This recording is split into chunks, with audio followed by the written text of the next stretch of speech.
Благодариме Александра, преминуваме веднаш на нова тема во студиото. Во време кога здравствениот систем се соочува со сериозни предизвици, улогата на младите идни лекари станува се поважна, не само како се разбира идни стручни лица во бели мантили, туку и како активни, одговорни и хумани чинители во општеството. Студентските години по медицина денес не се сведуваат само на учење и испити, туку и на волонтерство, научна работа, меѓународна соработка и конкретна помош таму каде што е најпотребна. Ова утро во моето студио имам гости кои што ни се за прв пат, се надевам не и за последен. Станува збор за Македонска медицинска студентска асоциација. Тоа е правиот наслов на организацијата. Добро утро за Христијан Хаджи Ангелковски, председател. Добро утро, добре ни дојде. Добро утро за Кристина Павловски, подпредседател за надворешни работи. Добро утро. И Елена Здравковска, председател на локалниот комитет Скопје и председател на 47-иот интернационален медицински научен конгрес. Добро утро. Како сте утрова? Како на испит се чувствувате? Така или каде е по напнато на испит или во студио телевизија? Сепак на испит На испит, да. Пред камера. Убава иницијативата зошто сте ни гости. Ајде прво да ни кажете што представува ова всушност организација, која е визијата нејзина на постоењето и на развојот? Пред да почнеме, ние сакаме да ви се заблагодариме за поканата во име на целата организација. Нас ни е особена чест и ни представува огромно задоволство што ние сме тука со вас. И нас исто. Македонската медицинска студентска асоциација представува организација која што е најстарата организација на медицинскиот факултет и потекнува, е од 1947 година, исто како и нашиот медицински факултет. Значи во иста година формирани? Да. И се состои од 6 одбори кои што зафаќаат теми од медицинска едукација, човечки права, сексуални болести, професионални и истражувачки размени. Така. Но она што исто така воодушевува е и вашата волонтерска работа и волонтерски активности. Како успевате да ги мотивирате студентите по медицина да се вклучат во овие волонтерски и хуманитарни активности покрај обврските на факултета? Знаеме дека медицинскиот факултет си бара работа и учење. Да. Да јас прашање да ги поставам до сите. Кој како се пронаоѓа, може и да се надополнувате, слободно можете да ни одговорите. Нашиот курикулум е особено богат за учење. Ама нашите волонтерски активности се исто така уште побогати. Е сега зошто? Па самата природа на медицинската професија е да помагаме. И нашите студенти навистина сакат да се почувствуваат вклучено во такви активности. Е сега на нас е да им дадеме помош, поддршка и простор каде тоа може да го направат. Така, да се истакнат. Да се истакнат. Така. Многу е битно тие наши волонтерски активности да се временски јасно ограничени, да има кога, како и каде, така. И да им кажеме дека за секоја нивна активност стои реална човечка приказна на која тие помагаат. Така. Е сега, она што е актуелно годинава, мислам, претпоставам не прв пат, ќе ни кажете вие од кога се организираат овие акции. Асоциацијата е препознатлива по акциите со новогодишни пакетчиња. Како изгледа реализација на една таква акција и што тоа значи за децата и за заедницата? Акцијата за новогодишните пакетчиња, или како што ние нарекуваме SOS Дедо Мраз, една долгогодишна традиција која што ја одржуваме во ММС, веќе 16 години поред. 16-та година, да. одлично.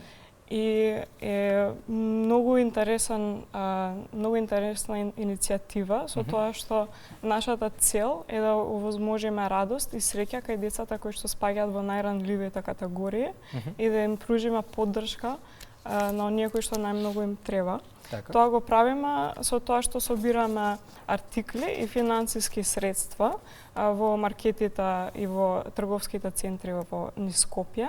Тоа го правиме со помош на нашите волонтери кои што се студенти на медицинскиот факултет и оваа година имавме околу 70 волонтери, што беше навистина голем број за нас и за менаџирање, но и исто така ни олеснија целата работа.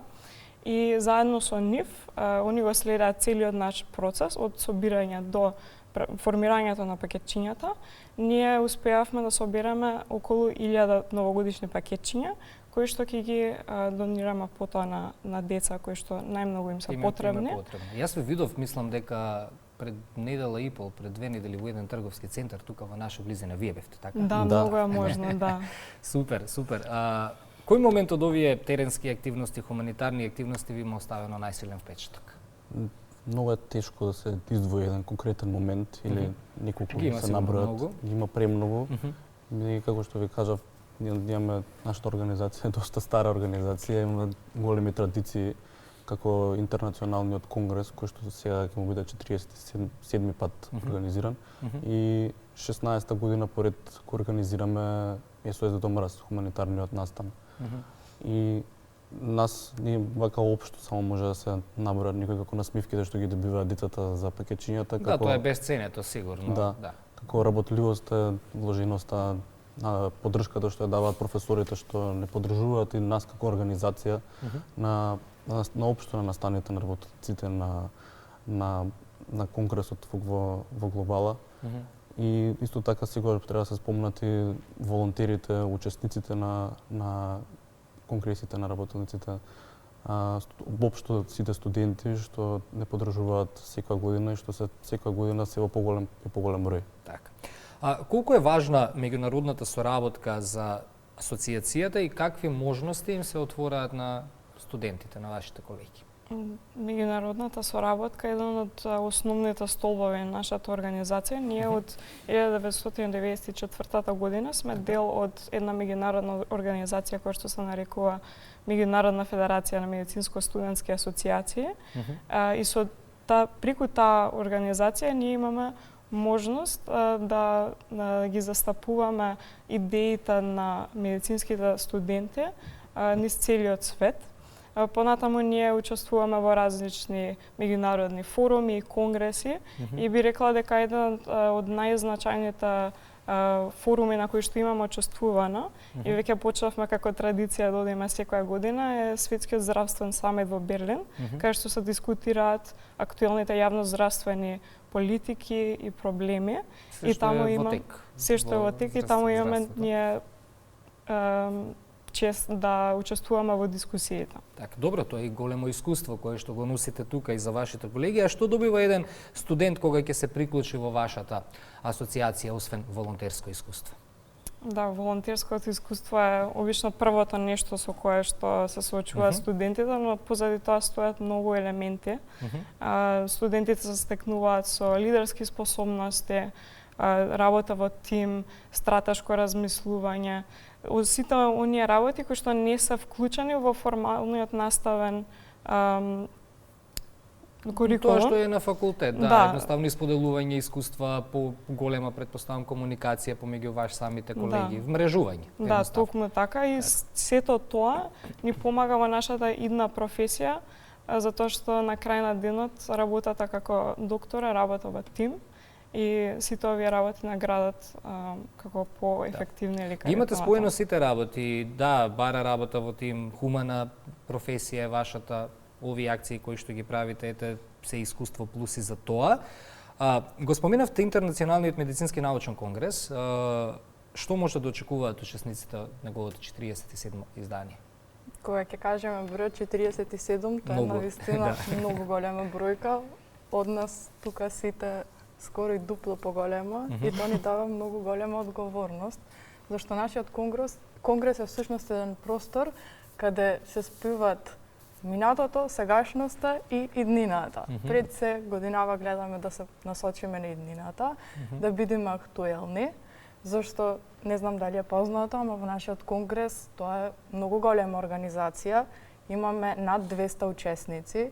И тоа не се учесници само од нашите 3 факултети медицински, тоа се студенти од странство, визитинг професори од странство, самиот збор интернационален ни носи одговорност да донесеме барем 3 интернационални професори и на некој начин сакаме да им приближиме на студентите, да имаат едно искуство, да се сретнат со некои практични вештини кои не ни се во секојдневието, и тоа да го спојат на некој начин со уживање, зашто нашиот конгрес се одржува во Охрид традиционално и на некој начин е микс меѓу многу учење и многу забава и во секој случај спомени кои верувам дека и тие пред нас и ние ќе ги памтиме цел живот. Така. Пред крајот разговорот, каква е улогата на едниот лекар во општеството? Само лекување или активен придонес кон целата заедница, тоа што всушност ја го учите и преку волонтерската работа тука? Дефинитивно, најголемата работа на лекарот е кога ќе заврши неговото работно време, зашто тој мора да е близок до заедницата и мора да биде пример за сите. Најпрвен да ја крева здравствената свест, понатаму да биде едукатор таму каде што треба, Така. да биде волонтер, да покаже хуманост и да биде пример за сите, за всушност да може да изградиме едно подобро општество. Пример како што сте вие. Се надевам дека плановите ви се да си останете дома. Така? Да, сега. Се надевам, кажете ми после факултетот ми кажувте вие каде ќе можеме кога ќе доаѓаме да бидеме дел од здравствениот систем, каде ќе можеме да ве најдеме, психијатар, така? Дерматологија и беше Анестезиологија. Си посакувам среќа во завршувањето на студиите и за крај, која е вашата порака до младите луѓе кои сакаат да бидат дел од позитивни општествени промени? Ние сакаме да ги охрабриме младите луѓе, да се поддржуваат, да си ги искажуваат своите идеи, независно дали се поединци, дали групи, дали организации како нас, и сакаме да им изразиме честа и да ги охрабриме пак, да ни сконтактираат доколку сакаат да соработуваат со нас, доколку сакаат да ги поддржиме, бидејќи ММС, Македонската медицинска студентска асоциација, добива голема поддршка, но исто така и оддава голема поддршка за било кога. И секако ние сме отворени за било каква соработка, помош и слично. Ви благодарам што бевте дел од Македонија наутро, се надевам не беше толку страшно. Тремата помина веќе, сега сигурно би сакале уште да се зборуваме, веќе можете. Се опуштивте, од мене имате 3 десетки чисто. Така да ви благодарам многу за гостувањето и се гледаме после празниците повторно, па и се надевам и вие некогаш ќе не побарате ако имате некој проект да бидете иницијатори да не дојдете во студија. Благодарам уште еднаш. Благодариме. Ние за кратко одиме во живо во КИЦ, културно-уметнички центар Скопје. Колешката Симона Бачваровска трет пат ја вклучуваме утрово во живо и последен пат од главниот град. Симона, која е причината што утрово се наоѓаме во КИЦ?